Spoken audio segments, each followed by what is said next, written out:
নমস্কাৰ ডলি কালেকশ্যনৰ পুনৰবাৰ স্বাগতম। আশা ৰাখিছোঁ আপোনালোক সকলো ভালে কুশলে আছে।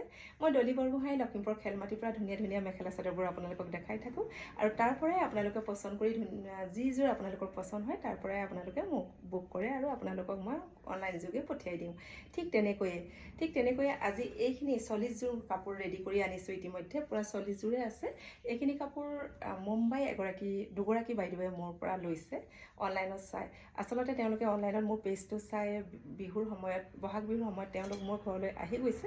আহি মোৰ ইয়াত বুটিকত কাপোৰ লৈ গৈ তেওঁলোকে যেতিয়া তেওঁলোকৰ কাৰ্যালয়লৈ অফিচলৈ মোৰ কাপোৰবোৰ পিন্ধি যায়, তেওঁলোকক তাৰ অনা অসমীয়াসকলে সকলোৱে মানে কয় আৰু ইমান ধুনীয়া লাগিছে কাপোৰবোৰ, আমাকো লাগে। আচলতে আমাৰ মেখেলা চাদৰৰ সৌন্দৰ্যটো আপোনালোকে মানে কেনেকুৱা ধুনীয়া আপোনালোকেতো নিজে জানে আৰু অসমীয়া মেখেলা চাদৰযোৰৰ সৌন্দৰ্য কাৰো লগত তুলনা নহয়।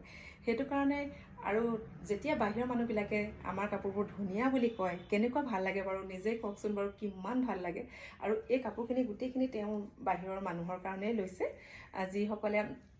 যিসকলে মানে আমাৰ কাপোৰবোৰ বহুতে বেছি ভাল দেখিছে তেওঁলোকে বুক কৰিছে আৰু সেই বাইদেউহঁতে মোৰ পৰাই লৈ লৈছে গোটেই কাপোৰখিনি। তেওঁলোকক দেখাই দিছে ভিডিঅ' কলত বা ফটোবোৰ মই পঠিয়াই দিছোঁ হোৱাটছআপত।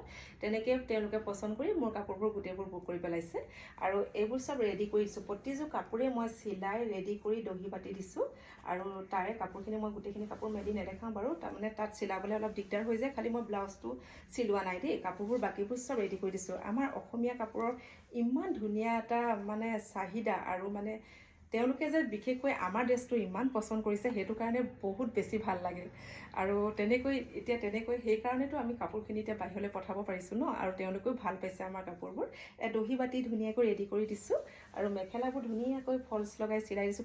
প্ৰতিযোৰ কাপোৰে এতিয়া মেলি দেখাবলৈ দিগদাৰ হ'ব, কাৰণ এইখিনি কাপোৰ মই এতিয়া কুৰিয়াৰ লগাই পঠিয়াই দিম, DTDCত পঠাই দিম। তেওঁলোকৰ 2-3 দুদিনতে পাই যাব, সোমবাৰে পাই যাব এইখিনি কাপোৰ। তাৰ মুম্বাই পাই যাবগৈ। এইবোৰ মেখেলা চিলাই দিছোঁ। এনেকৈ বহুত কাপোৰ তেওঁলোকে লৈছে। এইযোৰ লৈছে।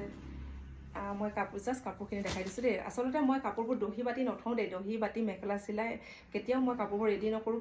কিয়নো জানেনে, কাষ্টমাৰে আচলতে সকলোৱে সকলো দহিবোৰ পচন্দ নকৰে, চব দহি পচন্দ নকৰে তাৰমানে। সেইকাৰণে মই ৰেডি কৰি নথওঁ। আৰু যেতিয়া কাষ্টমাৰে কৈ বোলে মোক এইটো দহিহে লাগে, তেতিয়াহে মই ৰেডি কৰোঁ। এইযোৰ চাওক, এইযোৰ লৈছে। এইযোৰ মই পিন্ধিয়ে আছোঁ, দেখিছেনে বাৰু? এযোৰ ময়ো লৈছোঁ, এযোৰ কাপোৰ মই লৈছোঁ। দেখি ৰ'ব নোৱাৰিলোঁ, কাপোৰযোৰ বহুতে বেছি ধুনীয়া দেখিলোঁ আচলতে, সেইকাৰণে মই লৈ ল'লোঁ।